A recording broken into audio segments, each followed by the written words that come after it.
फागुन पूर्णिमा होली की आप सभी को शुभकामनाएं। आइए वीडियो में जानते हैं सूतक के नियमों को कितनी देर आपको मान्य करना है, पूर्णिमा व्रत कब करें, कौन से उपाय आप अपने घर पर कर सकते हैं, गर्भवती महिलाएं क्या करें क्या नहीं, यह भी वीडियो में आप जानेंगे। पुत्र विवाह, नौकरी, रोग, कर्ज मुक्ति के लिए उपाय इस वीडियो में आपको ज्ञात होंगे। यह वीडियो आपके लिए संपूर्ण रूप से सुख देने वाला होगा, बस आप अंत तक बने रहें। आप जानते होंगे होली का महापर्व इस बार भारी दुविधा की स्थिति में है, क्योंकि इस बार भद्रा भी है और साथ के साथ चंद्र ग्रहण सूतक रूप में पूरे भारतवर्ष में भी मान्य हो रहा है। ऐसे में पूजा कब से कब तक ना करें, इसकी भी पूरी जानकारी इस छोटे से वीडियो में आपको प्राप्त होगी, बस आप अंत तक बने रहें। आपके कई प्रश्नों का उत्तर इस वीडियो में प्राप्त होगा, ध्यान से सुनिएगा और अंत तक बने रहिएगा।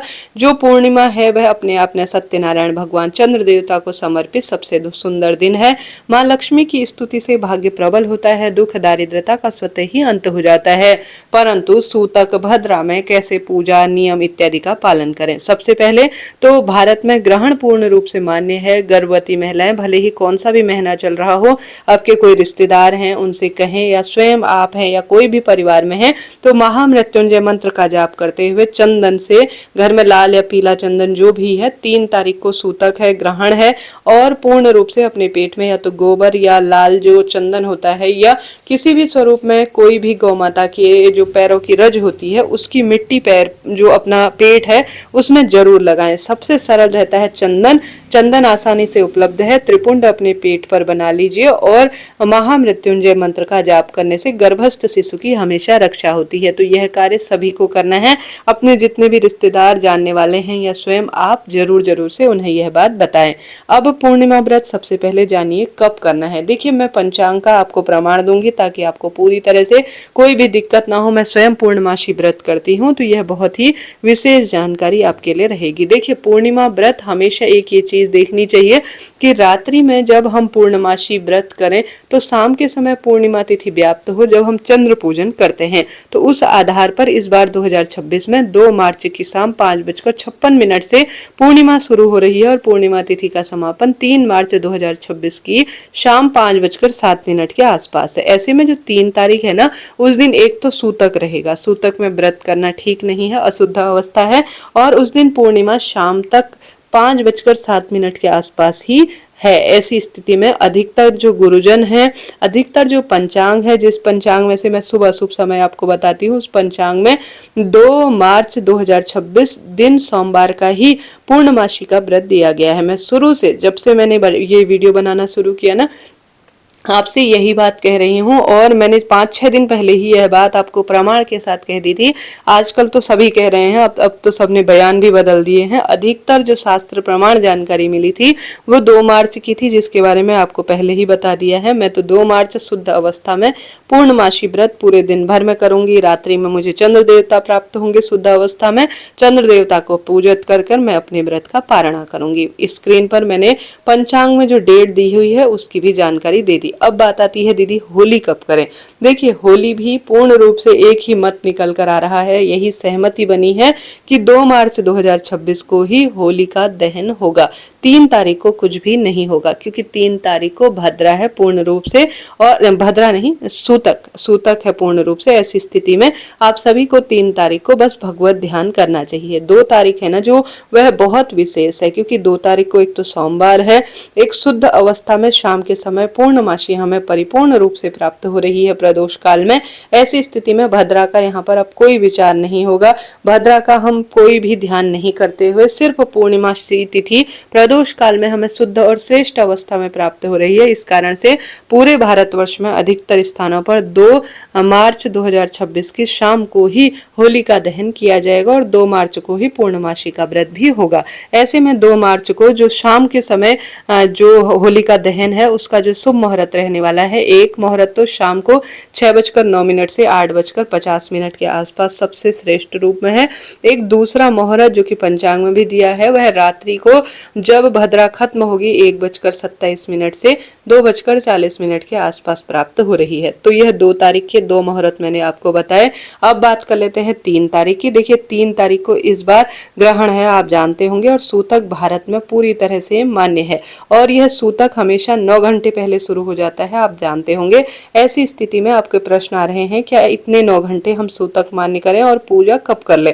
तो जो सूतक इस बार मान्य होगा ना, वह 9 घंटे पहले होगा। सुबह 6:20 से सूतक मान्य हो जाएगा 3 तारीख को, और 6:20 से पहले पहले ही आप भगवान की पूजा, शिव मंदिर जाना आना हम सब कर लेंगे। स्नान इत्यादि से निवृत्त होकर जो भी कार्य घर के करने रहेंगे वह हम सभी कर लेंगे। ठीक है, सूतक में भगवान के पट बंद होंगे और जो पूजा पाठ के काम है वह पूरी तरह से नहीं होंगे। तो 3 तारीख को नोट करते हुए चलिएगा, चंद्र ग्रहण है और 6:20 से पहले पहले आप अपने भगवान को जो भोग प्रसाद समर्पित करना है, जो पूजा पाठ के नियम है, सूर्य भगवान को जल चढ़ाना, दीपदान द्वार पर करना, वो सारी चीजें आप कर लीजिएगा 3 तारीख को।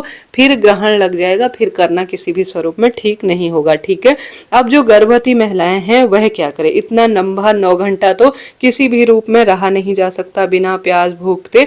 तो पूर्ण रूप से जब से चंद्र ग्रहण शुरू होगा, अब 3 तारीख को जो चंद्र ग्रहण शुरू हो रहा है वह हो रहा है दोपहर में 3:20 से चंद्र ग्रहण शुरू होगा और चंद्र ग्रहण समाप्त होगा शाम 6:46 के आसपास। तो बस जो वृद्धजन है, बच्चे बड़े हैं, जो भूखे प्यासे नहीं रह सकते, गर्भवती महिला, वह सिर्फ 3:20 से शाम को 6:46 के आसपास तक ही चंद्र ग्रहण के नियम को मान्य करे। बस आपके लिए यही पर्याप्त रहेगा। अब सूतक समाप्त होगा 6:46, फिर उसके बाद अपने घर की साफ सफाई करें और स्वयं भी स्नान करें। भगवान को स्नान कराकर घर पर गंगाजल गौमूत्र का छिड़काव कर और भगवान का नाम जाप करते हुए आप सभी घर पर गूगल कपूर इत्यादि प्रज्वलित करें और शिवलिंग पर आप 1.25 किलो या जितना भी 1 मुट्ठी चावल या कहीं दान के लिए चावल दान कर आए, रुई दान कर आए, क्योंकि चंद्र देवता मन मस्तिष्क के कारक है। अगर वही ग्रसित रहते हैं तो शारीरिक मानसिक आर्थिक परेशानी रहती है, कोई भी आपकी दिक्कत रहती है या कोई मनोकामना पूर्ण नहीं होती, पैसा रोग में खर्च होता है, तो मेरी कही माने मैं शुरू दिन से आपको ज्योतिष जानकारी के आधार पर बता रही हूँ। 1 पैकेट दूध या 1 पैकेट दही या रुई कुछ मात्रा में, या रुई की बत्तियां या सफेद रंग की कोई भी चीज शिव मंदिर में आप दान कर आए। इससे जो चंद्रमा जो कुंडली में कमजोर या दूषित अवस्था में या ग्रहों की चाल ढाल भी बिगड़ी है ग्रह के कारण, तो वह सही हो जाएगी और आपका सौभाग्य चमक उठेगा। तो यह कार्य आपको जरूर करना है। अब 3 तारीख को जैसा मैंने बताया, आप गर्भवती महिला इस तरह से ध्यान रखें, और गर्भवती महिला या सभी को ग्रहण के दौरान ज्यादा से ज्यादा मंत्र जाप करना चाहिए।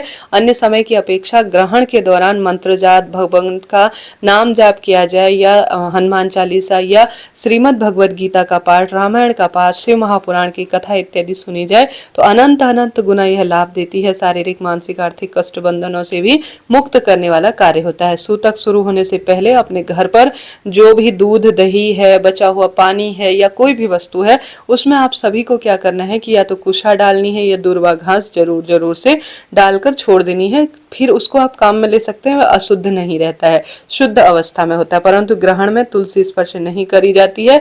आप पहले ही तुलसी के पत्ते तोड़ कर रखें, इस बात का भी ध्यान रखें। अब आप सभी के प्रश्न आते हैं कि क्या हम ग्रहण में सो सकते हैं, बैठ सकते हैं। आप देखिए, सो सकते हैं, परंतु गर्भवती महिलाएं अपना सो सकती हैं, लेट सकती हैं, उनके लिए यह नियम लागू नहीं होते। वह जिस अवस्था में रहना चाहें उस स्वरूप में उनको आराम लगना चाहिए, बस यही प्राथमिकता है। बच्चे बड़े बूढ़े इन पर दवाई का सेवन करने वालों पर कोई बात लागू नहीं होती। जो स्वस्थ व्यक्ति हैं उन्हें नहीं सोना चाहिए, उन्हें भगवान का नाम जाप करना चाहिए। ग्रहण में जो भी भोजन खाया जाता है वह श्रेष्ठ नहीं होता है।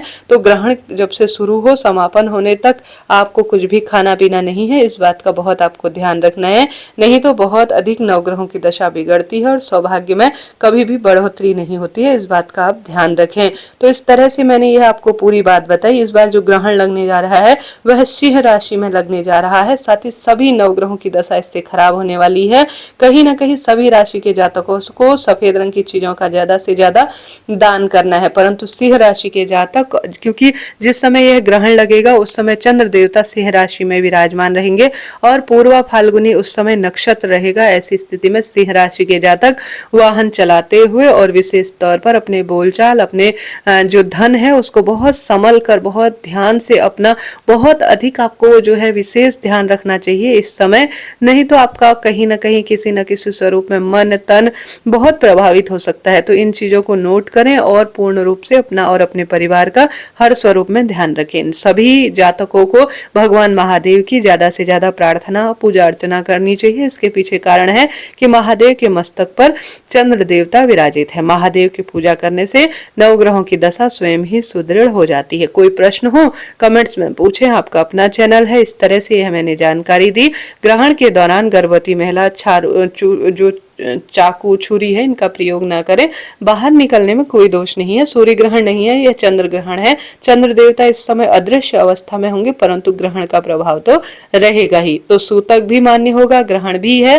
और 2 तारीख को जो होली मनाएंगे उसका शुभ मुहूर्त मैंने आपको बता ही दिया। अब 3 तारीख को जो होली मनाएंगे वह भी अपना समय नोट कर लीजिए। 6:09 से 8:50 के आसपास जिनके यहाँ 3 तारीख को होलिका दहन होगा इसी समय करना ठीक रहेगा। जब ग्रहण समापन होना, कहने का अर्थ है 6:46 के बाद ही ग्रहण समापन होगा, उसके बाद ही होली का पूजन होगा। शुभ मुहूर्त तो मैंने आपको बता ही दिया, परंतु 6:46 के बाद ही स्नान इत्यादि से निवृत्त होकर सूतक समाप्त होकर पूजन इत्यादि करना ठीक रहेगा। ठीक है जी, यह बात हो गई। अब आप सभी को इस बात का ध्यान रखना है, होलिका कैसे पूजी जाती है, होलिका का पूजन का विधान कमेंट्स में पिन किया हुआ है, वीडियो चैनल पर आ चुका है, वह देखिएगा। साथ के साथ इससे पहले अन्य भी जो उपाय इत्यादि है उसका भी वीडियो आ चुका है, आप जरूर देखिएगा। अभी के लिए इतना ही। आपके और कोई प्रश्न हो तो आप पूछ सकते हैं। अपना और अपने परिवार का विशेष ध्यान रखें। राधे राधे, जय श्री कृष्ण।